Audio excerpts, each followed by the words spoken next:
Keď zákazník nemá takéto zariadenie, tak hasiči nevedia uhasiť požiar.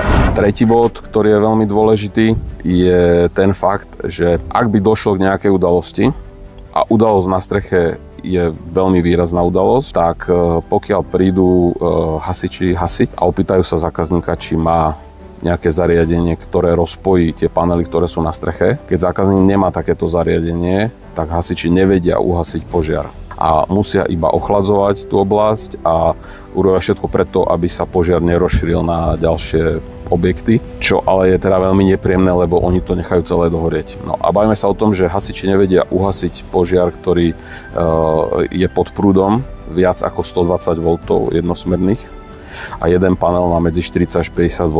A keďže bežne v tom reťazci na streche je 500 až 1000 V, tak v podstate bez takéhoto zariadenia to nie je možné. A to zariadenie sa volá buď požiarny odpájač, ktorý sa dáva pod panely, alebo optimizér, tak bez takéhoto zariadenia sa to nedá urobiť.